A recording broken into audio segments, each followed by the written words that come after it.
안녕하세요. 주간보 교육용TV 주간보TV입니다.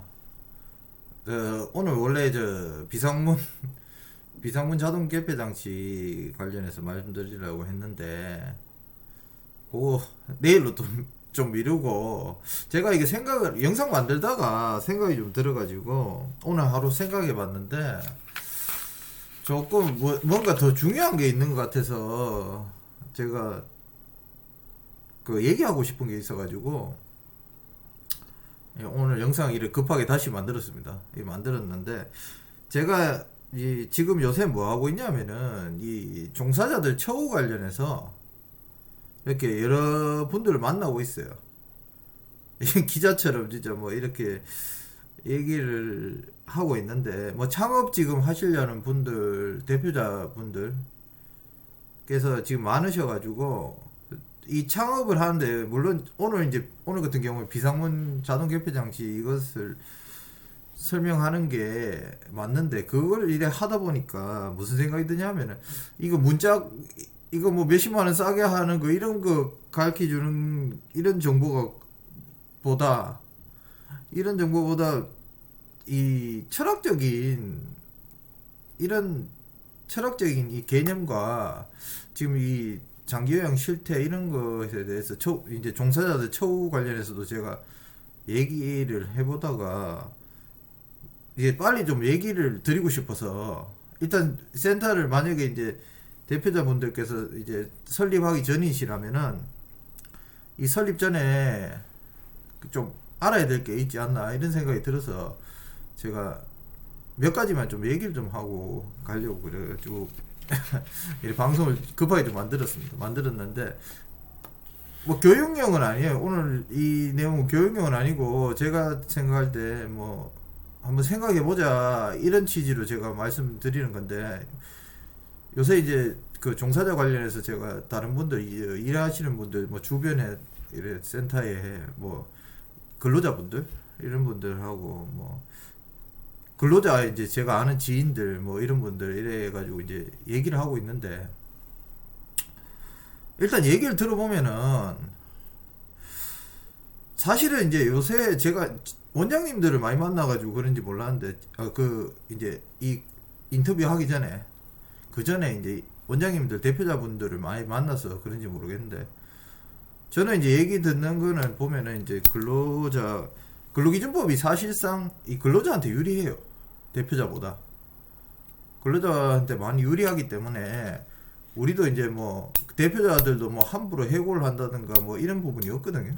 이제는 해고하는 것도 이제 계약 종료로 하고, 이 부분도 이제 제가 지금 자꾸 영상 만들고 있었는데, 이거를 너무 방대해지니까 제가 그냥 정리가 안 돼가지고 오늘 좀 하고 싶은 얘기 좀 하고, 다음에 이제 다음 영상을 만들 건데, 하고 싶은 얘기를 좀 간략하게 얘기를 하고 싶어가지고 오늘 지금 방송을 만들었습니다. 만드는데, 첫 번째는 뭐냐면은 그 대표자분들 이제 뭐 근로자분들도 마찬가지예요. 이 근로자분들도 마찬가지인데, 뭐 센터를 운영하거나 이제 종사해서 일을 하시거나 이런 경우에 철학적인 기준이 필요한 것 같아요. 이제 내가 어디까지 이제 뭐 잘못하는 짓인지 잘하는 짓인지 구분해야 되는지, 내가 어떻게 행동을 해야 되는지, 그 부분에 대해서 제가 이제 생각을 해봤는데, 저는 이제 그 기준이 법입니다, 사실. 왜냐하면 법을 지키는 거는 최소한의 도덕이니까, 제일 밑이니까, 하향 리미트니까 법을 지키는 게 가장 맞지 않나, 거기까지가 이제 제가 생각하는 철학이고요. 물론 도의적인 부분도 생각을 하긴 하는데, 법을 지키는 사람은 비난을 받지는 않아야 된다 이런 얘기고, 여러분들이 이제 대표자분들도 마찬가지예요. 법을 지켜야지만은 내가 보호를 받을 수 있어요. 법의 보호를. 유혹이 많으실 거예요, 아마 일하시면서. 유혹도 많고, 그 뭐 선택을 해야 되는 경우도 많으실 거예요. 근데 그 법이라는 게 그냥 외형적인 내 기준이고 내 속으로 도의적인 기준까지 확실히 정립을 하신다면은 자신의 이제 양심이 하는 말을 항상 들으시길 바래요. 다른 사람 말은 들을 필요 없어요. 제가 해보니까 다른 사람은 어떻게 해야 된다, 이렇게 해야 된다, 저렇게 해야 된다 이런 말 들으실 필요 없습니다. 자신의 양심이 하는 소리 들으시면 됩니다. 그걸 이제 저도 이제 지키고 살기가, 물론 저도 100% 법 지키고 이래서 하는 사람은 아니에요. 그런 사람은 아닌데, 이 센터를 뭐 운영하고 이런 거에서는 확실히 자기만의 이 철학적인 이제 뭐 잣대죠. 기준이 필요하다. 그걸 넘어서 내가 그 선을 넘으면은 어떻게 해야 되겠다, 어떻게 해야겠다 이런 걸 미리 생각해 놓으시고요. 근로자분들도 마찬가지예요.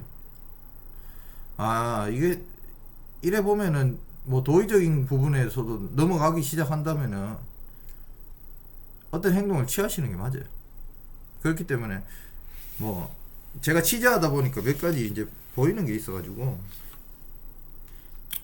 첫 번째, 이게 약간만 이제 얘기할게요. 이게 따로 영상 나중에 만들 건데, 이게 요새도 이런 시설이 있다는 게 제가 좀 충격적인데,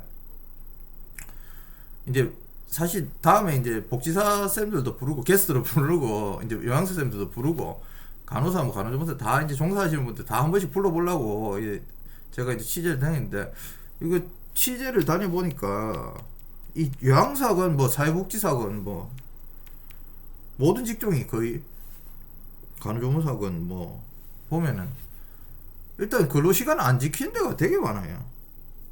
지금 요즘에도 근로시간을 아예 그 안 지키는 사람들이 이래 많은지 몰랐는데, 이거 제가 보니까 근로자들 이 부분에 대해서는 분명히 이게 대표자분들도 이렇게 하면 된다 뭐 이렇게 이러시는 분들이 있는데, 그거 절대 안 됩니다.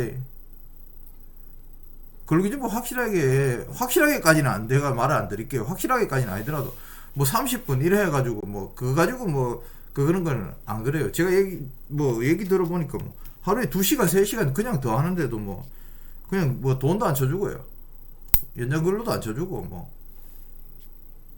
또 뭐 야근 하락했나 이렇게 갖고 뭐 이런다는데, 이거는 일할 진짜 뭐 일할 환경을 안 만들어주는 이 자체는 있잖아요. 이거 책임은 뭐 제 얘기 듣고 뭐 대표자분들 뭐 웃을 수도 있는데, 이거 이런 환경 안 만들어주는 거 이것도 문제예요. 사실 이건 대표자분들 확실히 문제고요. 그런 부분에서 제가 이제 다른 원장님들도 만나보잖아요. 그런 부분에서 그 원장님들이나 대표자분들이 그래 해도 된다 뭐 이래 얘기하시는 분들도 있어요. 그런 분들 제가 뭐 설득하진 않아요. 설득하진 않는데, 이런 부분에서 만약에 직원들이 나가든지 뭐 거기서 뭐 이래 신고해버리면 어떡할 겁니까? 여기 제가 이제 아는 부분이 복지사 얘기 들어보니까 뭐 신고 당하고도 몇 번씩 또 뭐 그렇게 계속 한다 하는데, 이거 참 이게 뭐 답이 없죠, 이런 거면. 근데 이런 거를 대표자분들이 바로 잡아주셔야 돼요. 대표자분들이 바로 잡아주셔야지. 뭐 왜냐면 그러니까 이런 걸 한마디로 그냥 놔두지 말라는 거죠. 보고도 그냥 외면한 채 그래 하면 안 된다는 거죠. 업무 분장 부분에 이제 들어가기 전에 사실 이 부분을 제가 얘기하는 이유는 그 기준 때문에 그래요. 업무 분장이 들어가도 마찬가지예요. 어떤 센터에 보면은 뭐 복지사가 들어가가 막 설거지 해서 하고 뭐 간호사가 사회복지사 일해서 하고 뭐 이렇거든요. 그거 안 되는 거예요.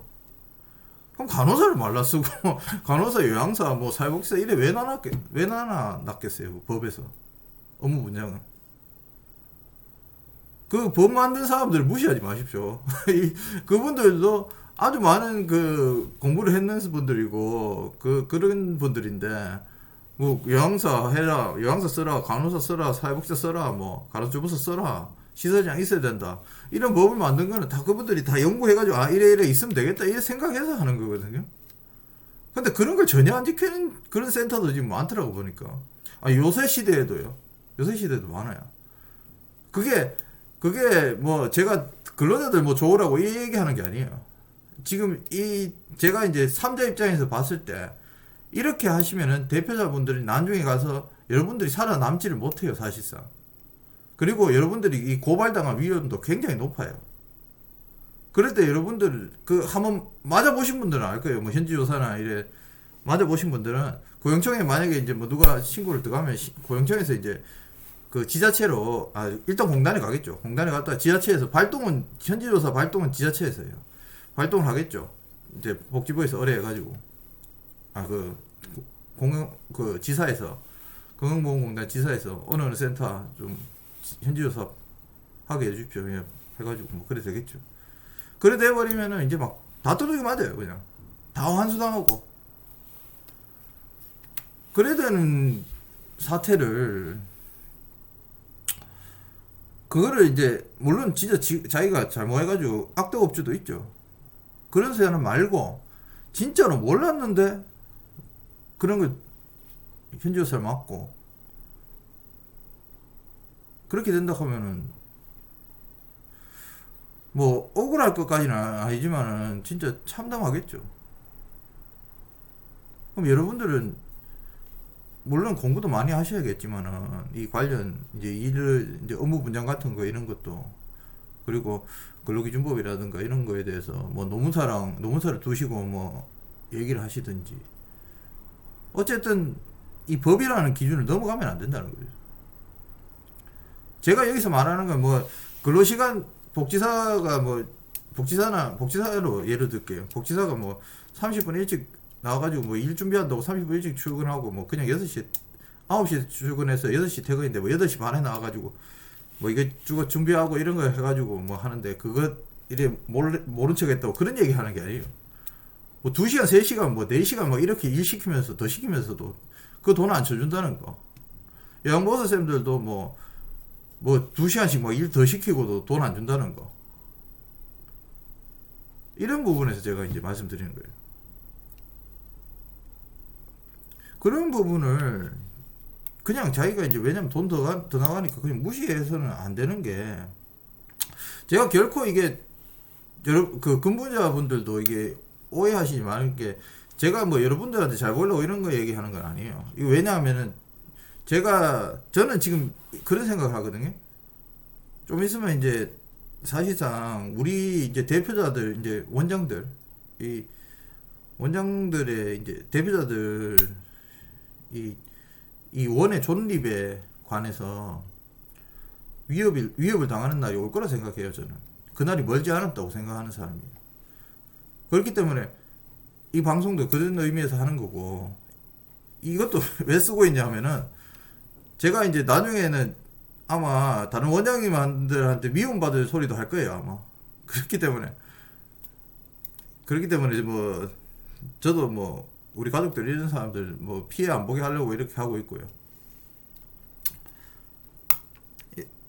이런 거를 좌시하고 이제 그냥 보고만 계실 거면은 센터를 차리면은 여러분들은 결코 성공하지 못해요 사실. 뭐가 걸려도 걸려요. 걸리면 그때 걸리면 그냥 다 두들겨 맞아요 그냥. 있는데 다 두들겨 맞아요 그냥. 솔직히 법을 어겼다. 그래도 이게 그냥 일반 사람들이 봐도 저 정도는 괜찮겠다 이런 생각하고 그렇다 하더라도 만약에 한 사람이라도 있으면은 고발당하면 법을 어긴 거거든요. 다 찾아내요 그 현지조사 당하면. 그때 가서 억울하다 이런 말을 하지 마시고 내가 어느 정도까지 지켜야겠다. 그게 법이기를 바랐고 그래 법에 맞춰서 하시는 걸 내가 추천드리고요. 이게 또 근로자분들 제가 또 얘기 들은 것 중에 뭐 방문요양 관련해 방문요양하고 시설하고 이런 데 보니까 원본 자격증을 뭐 가져가가지고 이제 복사본이 아니고 가져가가지고 이제 뭐 안 주고 뭐 이런 것도 있고 그 뭐 사직서도 마음대로 쓰게 하고 뭐 이런 것도 있네요. 이런 것도 있고 뭐 그런 것도 있는데 그런 것도 안 돼요. 좀 그런 거 하지 마십시오. 좀 전부 다. 여러분들 자꾸 흑하니까 뭐 우리 이제 장기영 하는 사람들 전부 악덕 업체니 뭐니 이런 소리 뜨던데 그 뭐 요양사 혹사시키고 익한다 그러는데 그런 거 뭐 그 자격증 가져가면 뭐 할래요? 한번 가져가 뭐 안 주고 뭐 다시 발급하면 되는데 그거 뭐 하는 짓인데요? 그런 짓 하지 마시고 이제는 그냥 뭐 대충이라도 법에 맞춰서 하시길 바라고요. 이거 굉장히 많아요. 지금 제가 적어왔는 게 굉장히 많아가지고 제가 뭘 얘기해야 될지 모르겠는데 그중에 몇 개 중에 몇 개만 제가 뽑아가지고 이제 이 얘기를 왜 말하냐 하면 이제 기준 때문에 그래요. 법을 지키라고. 철저하게 지키라는 말 아닙니다. 대충이라도 지키라는 말입니다. 철저하게 안 지켜줘. 사람들도 웬만한 사람들도 다 그렇진 않아요. 근데 이제 법을 지키는 게 대표자분들에서는 저는 이제 사실 이거 하면서 좀 충격적인 게 원장 대표자들 만나가 얘기하다 보니까 그 양쪽 말을 다 들어봐야 돼 항상. 대표자분들 만나가지고 얘기해 보니까 이제 해고를 못하거나 뭐 이런 문제 때문에 도로 이제 뭐 예를 들어 우리가 이제 해고를 하려면은 지금 근로기준법에 해고를 하려면 30일 이전에 통보를 해야 되잖아요. 근데 요양사가 막 개판 치고 있어. 막 개판 치는데 네 안 되겠다. 그냥 해고 통보를 했어요. 그냥 서면으로 하죠. 그 내용은 알고 있으니까 서면으로 해야 통보해놨어요. 근데 30일 동안 출근하니까 내가 어차피 30일 후면 퇴사하는데 개판 지기 시작하면서 완전 개판 지기 뿌는 거예요. 그냥 막 분위기 다 흐려놓고 어르신한테도 막 뭐라 하고 헛소리하고 막. 근데 그렇게 해도 그거를 뭐 막을 방법은 없어요. 근데 그런 경우도 이제 내가 들었는데 지금 뭐 얘기 들어보니까 좀 심각하고 이거는 뭐 제가 영상 나중에 다른 거 만들 테니까 그거 한번 보시면서 하면 되고 요새도 이래 하네요 진짜. 예. 이래 하시는 분들 뭐 안 됩니다 하면. 그리고 이게 제가 얘기 들었던 것 중에 하나가 한 개가 뭐 이해 안 가는 거 제가 이제 제 기준에 이제 생각하는 게 좀 마음에 이건 아닌 것 같은데 이 생각이 들어가지고 하나 얘기하고 갈게요. 방문 요양에서 이제 60시간 미만의 평균의 이제 근로퇴직 근로퇴직법에 보면은 근로퇴직급여보장법 거기 보면은 그 60시간 만 60시간 미만 그러니까 평균 주의 평균 4주 평균 15시간 미만이면 퇴직 급여가 없어도 된다 적용이 안 된다 이런 법이 있는데 그걸 이제 퇴직금을 안 주기 위해서 한 달에 이제 59.5시간을 59시간이나 58시간이나 뭐 이런 식으로 해가지고 준다. 근데 이걸 보고 그 부당하다 이렇게 얘기하는데 전 이 부분에 대해서는 사실상 좀 이해가 안 가는 게 이거는 그 대표자가 법을 어긴 게 아니잖아요. 이 부분은 법을 어긴 건 아니기 때문에 저는 이거는 그 사람은 악덕이라고 비난할 그 이유가 없다고 생각을 해요. 이거는 법을 만약에 60시간 미만 법이 그렇잖아요. 60시간 미만 하면 60시간 미만 했으면 적용 안 된다 하면 적용 안 되는 거예요. 근데 그 사람들한테 뭐 59시간 일 시켰다고 얘가 머럭하고 뭐 비난하고 이렇다는 거는 저는 그건 잘못됐다고 생각해요. 영사쌤들도 그런 거를 이제 한번 확인해 보시는 거예요. 저도 이제 방문요양 할 때 그러진 않았어요. 근데 그러진 않았는데 이거는 그냥 뭐 좀 야같다라고 표현하는 게 맞는 거지. 뭐 59.5시간 줬다고 이거 악덕업체다 이런 거는 이렇게 말하는 거 이건 잘못됐다고 생각해요. 왜냐면 그 사람 법을 어긴 게 아니잖아요. 그 뭐 고의로 뭐 퇴직금 안 주려고 폐업하는 사람도 있다는데 그건 이제 뭐 못하니까 지정제 들어갔기 때문에 그렇게 못해요. 이제는 그렇게 하면은 다음에 다시 인가가 안 나기 때문에 어차피 가족들도 이제 연결돼요. 그 이제 심사하는 과정에서. 그렇기 때문에 시간이 많이 걸리는 거거든요.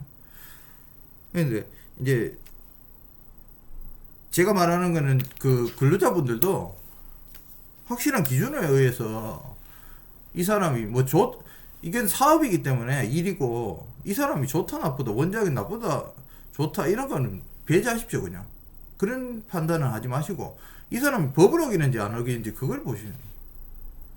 아까 같이 그 뭐 야간까지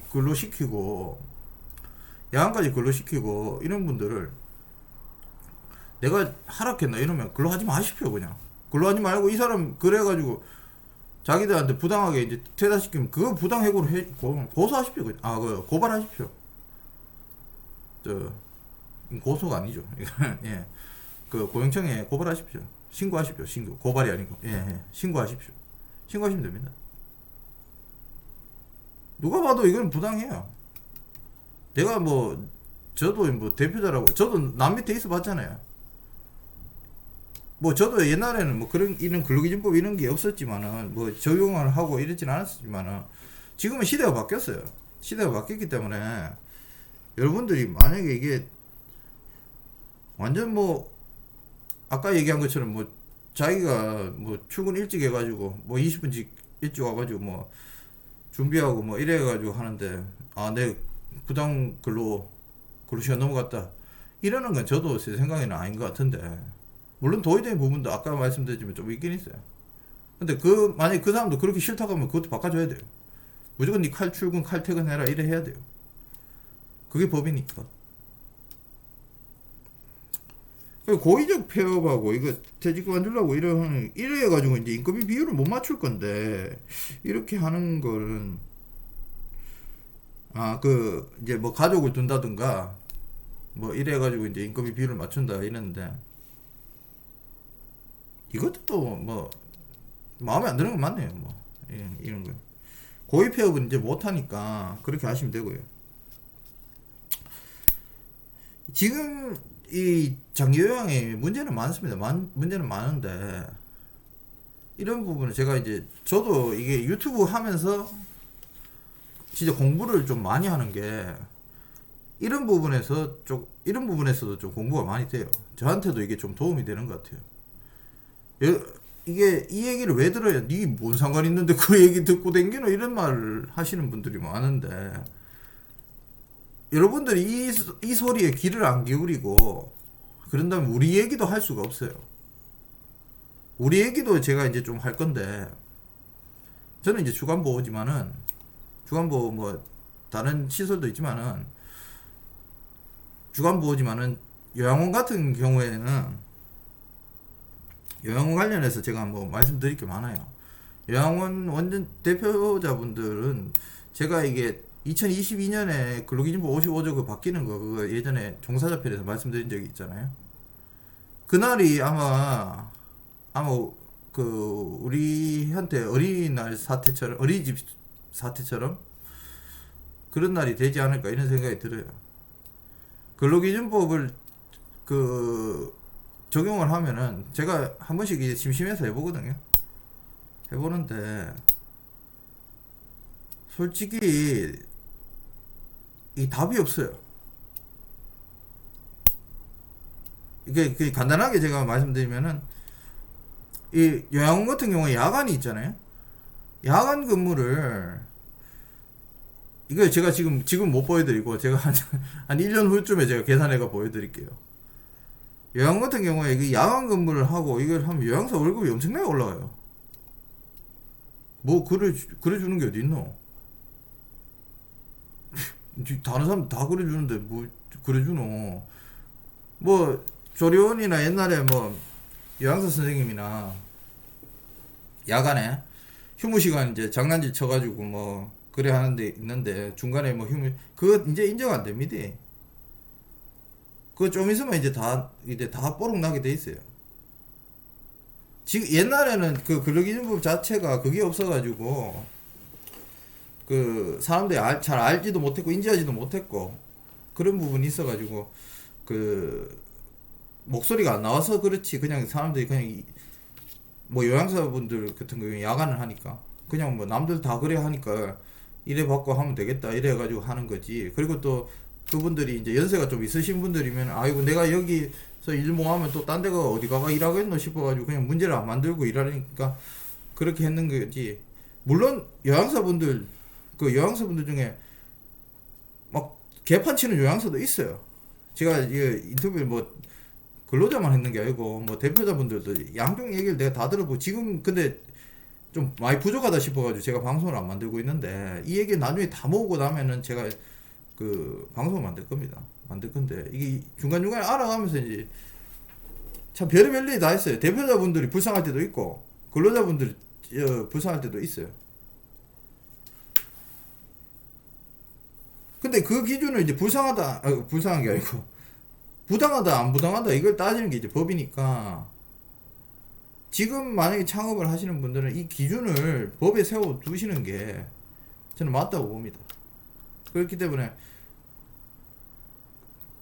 그 부분에 이제 좀 맞춰가지고 하시는 걸 뭐 제가 하락한다고 하는 건 아니겠지만은 맞춰서 하시는 게 안 낫겠나 이 생각이 들고요. 그러면은 이제 저한테 이제 반문이 돌아옵니다. 돈이 안 되잖아. 그러면은 돈이 안 되잖아. 돈이 안 되는데 이거 웃자란 말이고 이런 말을 해요. 대표자분들은. 근로자분들은 영업 그 열악하잖아. 우리 처우가 힘들잖아. 우리 일회 근무 시기에 돈도 안 주고 있는 경우도 있고 뭐 실제로 근무를 한다 하더라도 돈도 얼마 안 되잖아. 양쪽 다 두 분 다 공단한테 뭐라 해야 돼요. 이게 왜 요양사분들이나 그 다른 그 종사자분들 그분들 그 대표자분들 이게 그 진짜로 뭐 악덕업주 있죠? 없어요. 있는데 그 악덕업주한테 뭐라 하십시오. 악덕업주는 뭐라 해도 돼요. 신고하고 뭐 다 하십시오. 해도 돼요. 해도 되는데 제가 이거 나중에 이제 계산하는 거 이걸 왜 보여드리냐 하면은 대표자분들 또 보호해야 되는 게 맞다고 생각해요. 공단에서 나오는 수가로 그걸 다 계산해가지고 월급 나가는 거 이렇게 해가지고 제가 해가지고 다 보여드릴게요. 나중에 돈이 지출되는 거 이런 거 자료로 더 많이 모으고 났어요. 근데 대충 잡아도 그 요양원에 이제 그 뭐 요양원 자꾸 예로 드는데 요양원 같은 경우에 뭐 만약에 진짜로 그 근로기준법을 적용해 가지고 하면 남는 게 없어요. 그렇다고 하면 이거는 그 근무자분들도 잘 들으셔야 되는 게 이거는 요양원 대표는 어쩌란 말이죠. 이걸 제가 이렇게 얘기하면은 잘 못 알아들으실 거예요. 요양원 돈 많이 벌잖아 하면서 돈도 많이 버는 게 너가 그 비영리 고유보너증 받아가지고 비영리인 거 알고 했잖아. 이것 때문에 이 부분 때문에 내가 고유보너증 싫어해요 사실. 이 부분 때문에 일단은 요거는 접고 요양원이 돈을 많이 버는 줄 알고 근무자분들은 돈 나가는 건 없고 자기들 그 임금 적게 준다 이러면서 악덕업주로 대표자들을 모아놔요. 실제 악덕업주도 있어요. 있는데 아닌 사람들이 더 많아요. 영 많아요. 영 많아요 진짜. 근데 그 부분에 대해서 그 원망의 화살이 자기 자식 이제 근무자들 모두 다 그 원망의 화살이 다 원장이나 대표자한테 간다는 그 자체를 보고 있다는 게 저도 요양원 안 하니까 뭐 상관없어요 사실. 근데 그런 걸 보고 있으니까 이건 내 기준이죠. 예, 제 개인적인 생각입니다. 그런 걸 보고 있으면 무슨 생각이 드냐 하면은 대표자들이 불쌍해요. 네 대표자들 그 요양원 그 돈 얼마나 많이 버는데 그런 말 하노? 물론 지금 상황에서는 그렇게 될 수도 있어요. 근데 만약에 근로자분들 근로기준법 말 그대로 다 적용해가지고 그럼 요양사분들 월급 올라가겠죠. 그런 상황에서 대표자가 과연 남는 게 있는지 제가 한번 보여드릴게요. 제가 왜 이렇게 자신 있게 얘기할 수 있냐면 제가 하는 일이 그거예요. 계속 계산해봐요. 계속 계산해보는데 영원 같은 경우에 뭐 최소 뭐 몇십억을 투자하죠.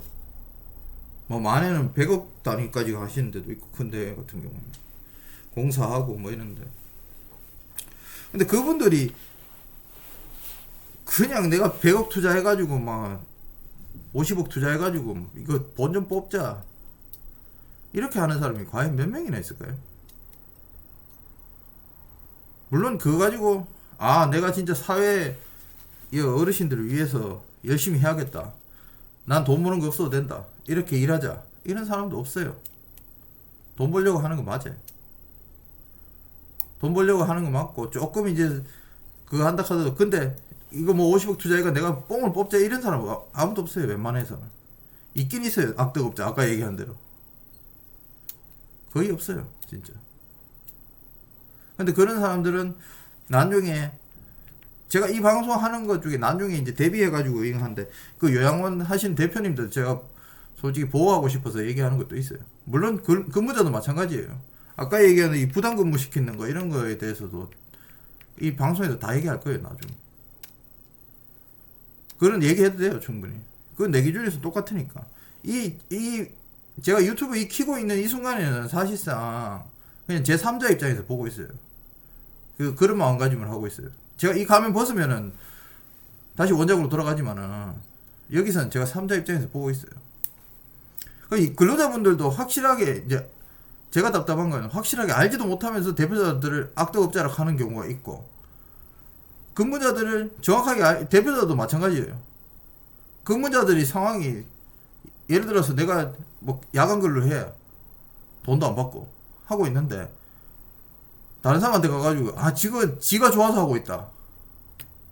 연장 근로 했는데 지가 좋아서 하고 있으니까 난도도 괜찮다. 이런 말도 하지 마요.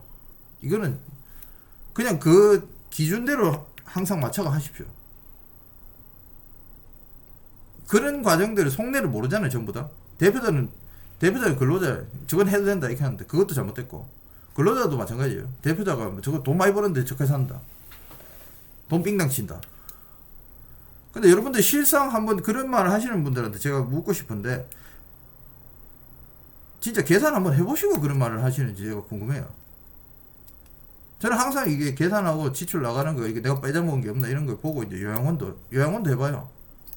옛날에 공생도 해보고 뭐 해가지고 수입 들어오는 거 보조금 들어오는 거 뭐 이제 청구액 들어오는 거 하고 계산해가 과연 이 사람이 돈이 남는지 안 남는지 은행 이자 뭐 이래 나가는 거 다 계산해보고 이 사람이 돈을 버는지 안 버는지 이 사람이 그러면 대표자는 근로를 얼마나 하는지 얼마나 신경을 쓰고 얼마나 투자를 또 다 재투자를 하는지 그런 거에 대해 그 분야에 대해서 여러분들 그 근로자분들께서는 그런 그 계산을 한번 해보고 그런 말을 하는 건지 저는 의문스럽고요. 그 부분에서 그 요양원 보통 요양원분들 욕을 많이 먹어요. 욕을 많이 먹기 때문에 제가 이 얘기하는 거예요. 그 뭐 희망원 대구 희망원에서 뭐 사과 한 쪼가리로 몇 명 줬다 했노. 그런 경우 잘 없어요. 어르신들 보면은 그냥 전번에 얘기했듯이 상하 위로 5% 밑으로 5% 이런 사람들이 진짜 그런 짓 하는 거지.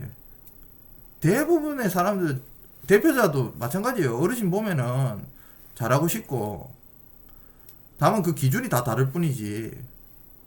그러니까 법을 지켜야겠죠. 그 기준이 개인마다 다 다르니까.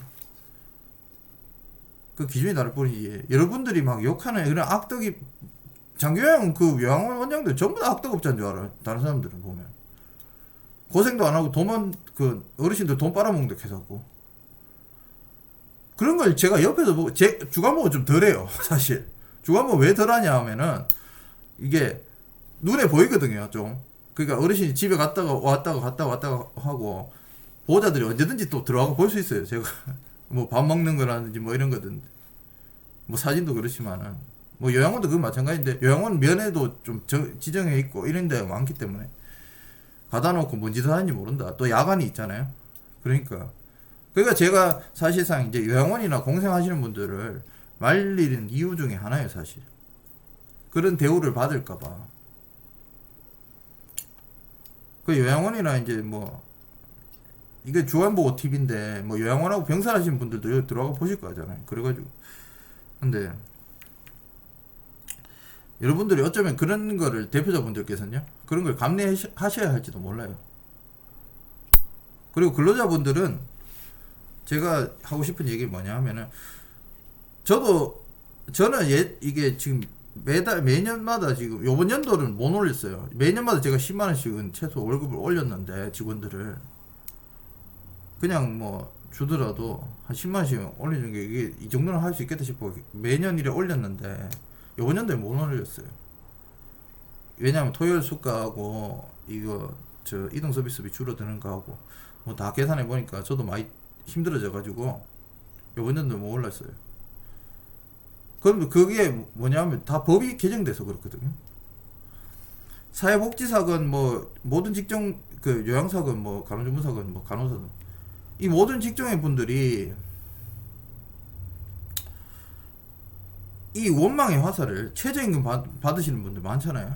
이 원망의 화살을 그 대표자한테 향하게 하는 게 아니고 저는 이 방송 중에 나올 건데 이 대표자의 실상을 보여주고 싶어요. 이 금액하고 이런 것을.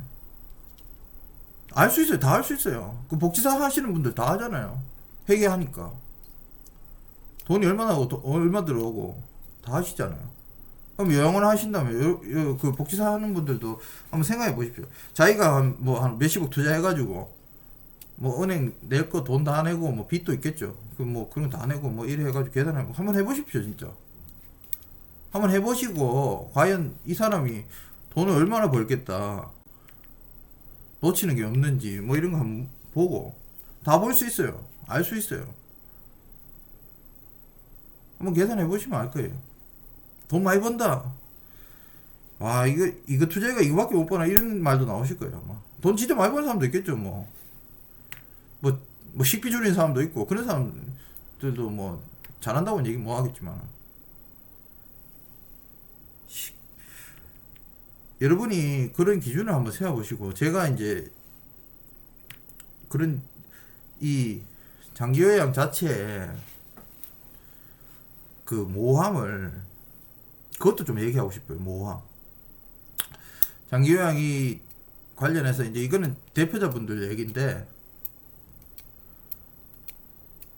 이 우리가 지금 이제 사실상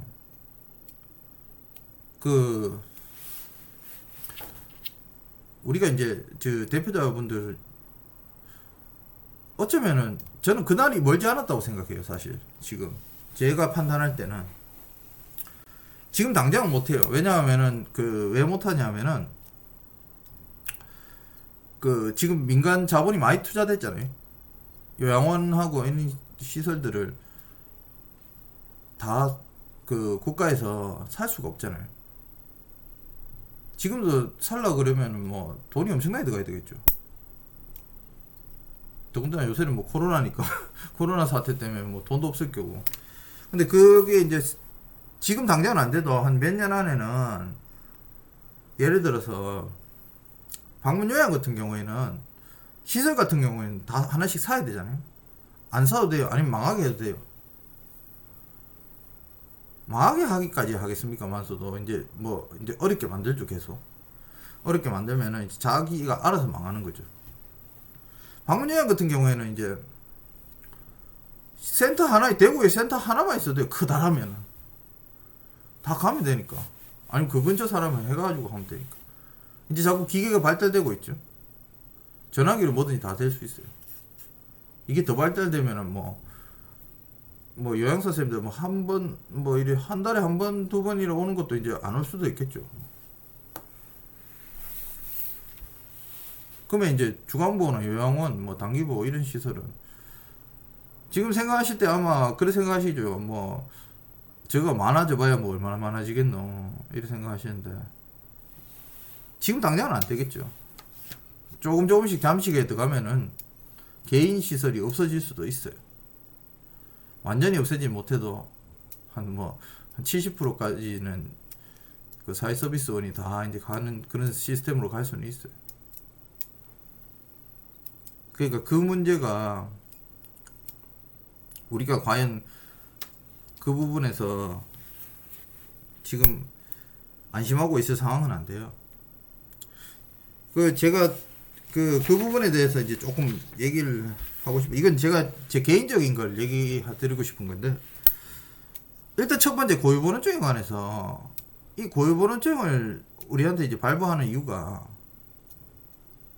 고유번호증 발부해 놔놓고 이제 고유번호증을 발부했다는 건 무슨 의미일까? 이런 생각을 제가 해봤거든요.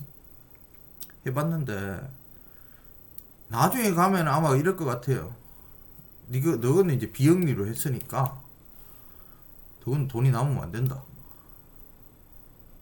그럼 아까 근무자 제가 말씀드린 거 있죠. 그분들한테는 이제 이렇게 얘기를 하겠죠. 원장은 비영리라서, 고유번호증 비영리라서 돈을 벌면 안 돼. 근로소득 말고요. 이 모성에 대해서 지금 제가 좀 얘기를 드리려고 그럽니다. 이 고유번호증을 준다 그러면서 사람들이 처음에 이제 저 공단이나 이런데 지자체 담당자들도 그런 말 하죠. 개인은 조금 다릅니다. 이런 얘기를 하는데 그런 게 명확하게 돼 있나요? 명확하게 돼 있는지 제가 좀 알고 싶어요.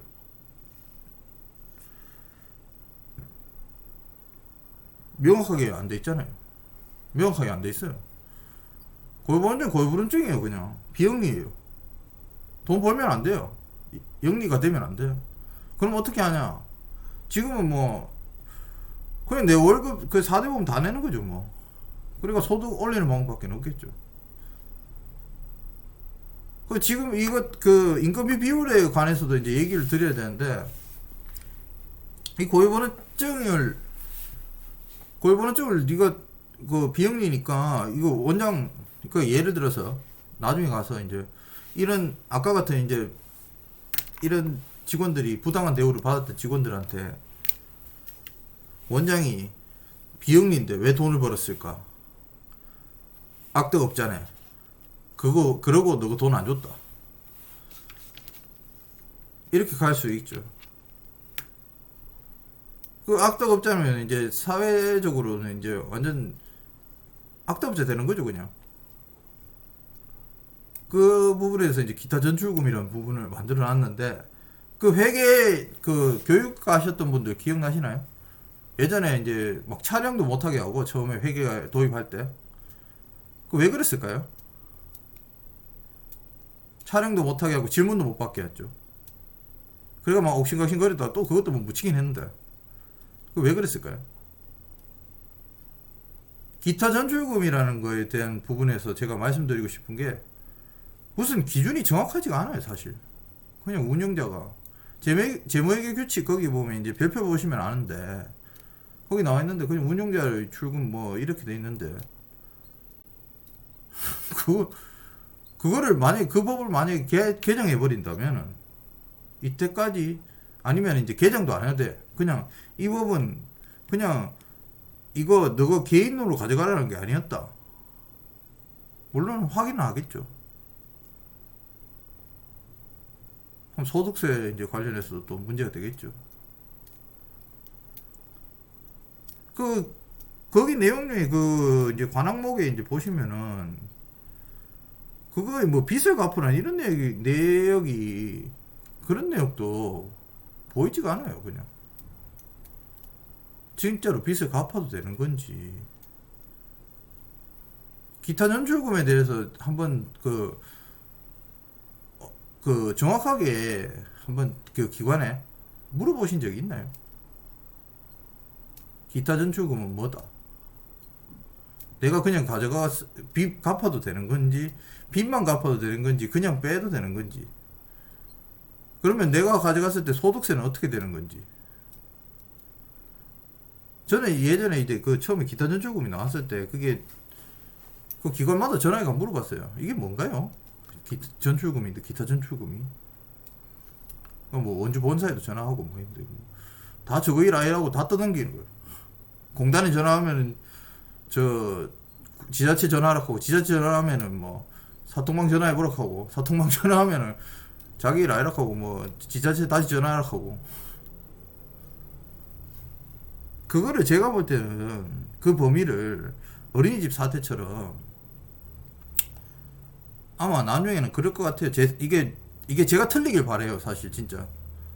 그 기타 전출금을 가지고 만약에 자기들만 그 뒤에 가서 마음대로 정의해 버린다면은 이 사람들 전부 다 잠재적 범죄자가 돼 버리는 거예요. 그 진짜 사회 사람들은 뭐 세상 사람들은 그렇게 생각하겠죠. 전부 다 장기요양 저 원장들은 전부 다 저 쓰레기들이라고, 악덕업자들이라고 그래 얘기할 겁니다. 이건 지금 제가 제 3자 입장에서 얘기하는 겁니다. 제 개인적인 생각을. 제가 뭐 대표라 가지고 뭐 대표자 입장에서 이래 얘기하는 것도 아니에요. 제가 3자 입장에서 봤을 때, 진짜로 3자 입장에서 봤을 때 그 얘기예요. 이 전출금이라는 게 어린이집 그 사태 때도 보면 그 원장들이 잘했다는 건 아니에요. 잘했다는 건 아닌데, 그 사람들에 대해서 처음에 이제 제가 어린이집 원장님들도 몇 번 많이 만나봤는데, 그 사람들은 처음에는 그냥 돈 다 빼는 줄 알았대요. 그냥 막 회계라는 거 그냥 형식적으로 하는 거고, 돈 마음대로 이래 그런 구조로 갔대요. 그래 별로 제재도 안 하고. 그래 놔놓고 마지막 가서는 이제 그렇게 정부에서 이거 빼면 안 되는데 왜 뺐냐. 아니 물론 그 잘못했는 사람도 있죠. 그 회사 돈으로 그 뭐 명품 사고 그렇게 하는 거 그건 잘못했는데, 그런 건 잘못했는 거 맞아요. 그 잘못했는 거 맞는데 그 구분을 지어놔야죠. 회사 돈은 회사 돈이고 개인 돈은 개인 돈인데 그거를 그렇게 해가지고 그걸 하는 거는 잘못한 건 맞아요. 근데 그 사람들한테 처음부터 이게 지금 우리 상황이죠. 이 비영리 이거 고유번호증이니까 너는 돈을 벌 수가 없어. 이 사업 자체로는. 그러니까 너희들은 돈을 가져가서는 안 돼. 그 우리 말하는 기타 전출금은 정확하게 뭐 정부에서 이거는 여기까지만 써. 여기까지만 써야지 이게 합법이야. 여기 넘어가면은 다른 데 쓰면 이게 불법이야. 이런 기준이 지금도 없잖아요. 그걸 빼면 그냥 소득세로 계산을 소득으로 잡아야 되는 건지 말아야 되는 건지. 그렇게 뺄 거면 차라리 내 소득을 올려가지고 잡는 게 맞는 것인지. 인건비 비율 같은 것도 마찬가지예요. 인건비 비율 같은 것도 인건비 비율 맞추기만 하면 되니까, 그냥 내가 만약에 대표자인데 시설장 안 들어가고 그건 시설장 간접비니까 직접비 그냥 복지사 요양사 들어가가 내가 월급 뭐 1,000만 원이든 2,000만 원이든 뽑았구만. 그럼 비율 맞잖아요. 또 거기에 대해서도 지금 아무 제재가 없어요. 다만 이제 뭐 형평성이 떨어지니 그건 법이 아니잖아요. 해도 돼요. 그냥 그런 기준이 없기 때문에 지금 내가 사회복지사만 그 요양보호사들 뭐 최저임금 줘야겠죠. 최저임금 그냥 다 주고 뭐 내가 그거 맞춰갖고 그냥 월급 1,000만 원 뭐 1,500 뭐 2,000 이래 만들었구만. 기타 전주고 뺀 적도 없잖아요. 물론 세금이 많이 내겠죠. 직접 지금 그래 하시는 분들도 있어요. 그냥 깨끗하게 내 소득으로 잡아버리자 이렇게 하면서 나중에 디탈이 일날까 제같이 생각하니까 그 기타 전출금을 문제 삼아서 어떤 제재를 가할까 아니면 뭐 페널티 적용할까 싶어서 그렇게 하기도 하는데, 저는 그래 이 말을 여기서 이제 오늘 이 방송을 이제 왜 갑자기 해야 되겠냐 이 생각을 했냐면은, 저희가 이제 이 앞으로의 문제가 제가 보이는데 이거를 해결할 방법은 서로의 상황에서 귀를 기울이는 방법밖에 없어요. 그리고 그 법을 지키게끔 유도하는 방법이고, 그리고 이 사람이 어떻게 해서 이렇게 되는가, 대표자가 근로자를 볼 때도 마찬가지고 근로자가 대표자를 볼 때도 마찬가지예요. 어떻게 이렇게 될 수밖에 없는가. 그 원인을 알잖아요. 그러면 그 원인을 알고 난 다음에 이걸 고칠 방법은 뭔가. 이 고칠 방법이 뭔가라는 걸 어느 한쪽이 치우면 내가 대표자라고 대표자 생각대로 돈 좀이라도 더 벌어야겠다 이래 생각해서는 절대 이걸 해결할 수가 없어요. 절대 해결할 수가 없고, 근로자도 마찬가지예요. 내가 좀에 요령 피워가지고 편한데 일하면서 돈이야 많이 벌어야겠다 이런 생각하면 절대 못 벌어요.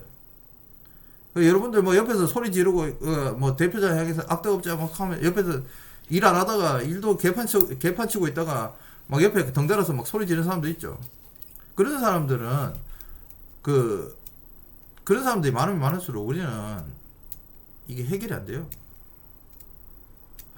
그리고 그런 사람들이 있으면은 그 근로자분들도 해결 안 돼요. 이거. 정부에서 이거를 정부 대표자 근로자 전부 다 이걸 해가지고 합의점을 찾아내야 돼요. 문제점에 대해서 이 문제점에 대해서 그래야 해결이 되는 거지. 계속해서 계속됩니다. 근로자도 억울한 사람 있고 대표자도 억울한 사람도 있고.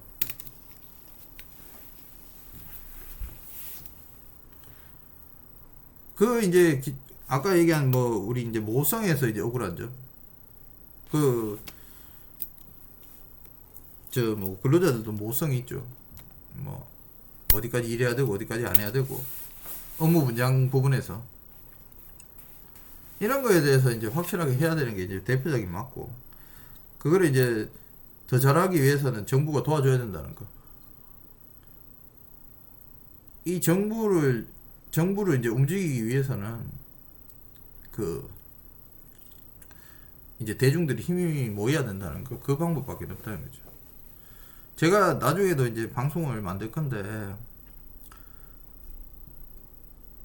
제가 이제 한번 겪어봐서 이런 건데, 공동생활과정 같은 경우에는, 만약에 공동생활과정, 이게 얘기가 자꾸 길어져서 죄송한데, 공동생활과정 같은 경우에 제가 무조건 이제 말리는 이유 중에 하나인데, 병설해도 조금 낫긴 나은데, 그래도 근로자들이 힘들잖아요. 겸직하니까. 거기서 겸직하는 데서 돈이 이제 남는 거거든요. 그 남는 거에 대해서 이제 제가 보면은 그런다고 그 효율이 좋은 것도 아니에요. 돈 많이 버냐 많이 못 벌어요, 사실. 차라리 주간보고 더 넓게 하는 게 나아요. 그런 부분에서 이제 내가 공동생활 과정에서 이런 거 보면은, 공동생활 과정이 이렇게 뭐 심심하면 해보는데 돈 많이 못 벌어요, 진짜. 근무자들도 원장 욕 뭐 하셔도 되는데 듣긴 데서는 뭐 하지 말고 돈 많이 못 벌어요, 진짜. 공동생활 과정이 하면은 자기가 이제 그런 분도 있죠. 자기 건물에다가 막 해가지고 뭐 세 다 빠지고 뭐 이래가지고 돈 벌면 내 돈 잘 번다 이렇게 속으로 이렇게 생각하시는 분도 있는데, 여러분들 그 건물 가지고 세 놓으면은 그 세값 빠지는 건 계산하셨나요? 그런 분도 있어요, 원장님들 중에. 자기 건물에 하니까 이거 세 안 빠지니까 그 세 안 빠지니까 그만큼 버잖아 이렇게 하면서 이렇게 하는데, 그 여러분들 건물 질 때 뭐 갖고 다 지었습니까? 돈 주고 다 지었잖아요. 만약에 거기에 공생 안 하고 그냥 그 세 줬으면 또 세값 그 월세는 받잖아요. 그런 생각 안 하고 그냥 내 돈 버는 거다 이런 생각 하시는데, 그렇지가 않다는 거죠. 물론 뭐 외곽지나 이제 상가 뭐 외곽지 같은데 이런 데 하면은 이제 어차피 할 게 없으니까 뭐 공생해가지고 돈 버는 경우가 있지만, 어쨌든 자기 자원을 소비하는 거잖아요. 자기 자원을 소비했기 때문에 들어오는 돈이잖아요. 그렇기 때문에 그거는 돈 번다고 할 수가 없잖아요. 저는 뭐 이 방송을 하면서 이 철학적인 문제를, 이거 오늘 제가 급하게 얘기한 게 이 철학적인 문제 때문에 그런데, 대표자분들 특히 이게 창업하시면서 확실한 이게 없으면은 언젠가 문제에 봉착하시게 될 거예요. 이게 확실하게 내가 어떤 철학을 가지고 했는 것과 안 가지고 그냥 내 돈 좀 벌어보겠다 이래가 했는 거랑 차이가 날 거예요, 아마. 근데 내가 돈을 벌면 내가 요까지만 벌고 이거는 다 푼다, 아니면 요까지만 벌면 되고 계산해가지고 요까지만 벌면 되고 요거 다음부터 내가 다 푼다 뭐 이래가지고 한다, 이런 철학이 있으셔야 되는 거죠. 법을 개정할 수는 없으니까요. 진짜로 힘들 상황이 오면은 법을 개정해야 됩니다. 다른 방법이 없습니다. 근로자분들도 일단 그 원장들 머럭하시기 전에 과연 내가 얘기하는 게 이게 법에 맞냐 안 맞냐, 그 기준 일단 법에 맞냐 안 맞냐 하고, 그러면 저 원장은 왜 저렇게 한번 됐을까? 왜 저렇게밖에 할 수 없을까? 그걸 먼저 생각하고 소리 질러도 됩니다. 소리 내도 돼요. 소리 내도 되고 뭐 해도 됩니다. 이 나라는 법치주의 국가예요. 법이 우선이에요. 예. 만약에 법에 어긋나면 소리 질러도 돼요. 소리 내도 되고. 그게 맞아요. 그게 정의예요. 하지만 먼저 한번 생각해 보시고, 근무자분들도요. 왜 우리 처우가 이렇게 될 수밖에 없는지, 원장이 저렇게밖에 할 수 없는지, 한번 모든 걸 조사해 보신 뒤에 소리를 지르십시오. 반대로 대표자들도 마찬가지예요. 그저 돈이나 많이 벌겠다고 그냥 극하겠다고, 아, 이래야겠다, 이런. 뭐, 제 얘기가 꼴같게 들리시는 분들도 계실 거예요, 지금. 뭐. 계실 건데, 저는 일단은 제가 한 가지만 확실하게 말씀드릴 수 있는 건, 저는 다른 원장님들보다 굉장히 많은 실험을 해봤습니다. 그렇기 때문에 제가 어떤 상황이 온다는 건 대충 좀은 알고 있어요. 지금도 하고 있고요, 연구를. 굉장히 많은 실험과 연구를 해봤어요, 저는. 그렇기 때문에 알아요, 저는. 어떤 부분에서 어떻게 되고, 어떻게 되는지. 뭐, 오늘 얘기는 좀 쓸데없다면 쓸데없는 거였는데, 우리가 이제, 우리 산업, 이 전반적인 그 상황을 우리가 한번 보고 생각을 한번 해보는 게, 그걸 먼저 생각하고 뭐 근무를 하시든지 창업을 하시든지 중요할 것 같아서 제가 이게 제일 저는 이게 제일 중요한 것 같아요, 진짜. 이걸 먼저 속으로 먼저 만들고 난 뒤에 일을 하시든지 뭐 창업을 하시든지 그게 맞는 것 같아요. 남들 얘기 듣지 말고 자기만의 그 신념을 세우시는 게, 신조를 세우시는 게 맞는 것 같습니다. 예, 뭐 오늘 수고하셨습니다. 얘기는 여기까지고 끝내도록 하겠습니다. 예, 많은 생각 하시기 바라고, 비상계획 메모는 내일 다시 올리겠습니다. 감사합니다.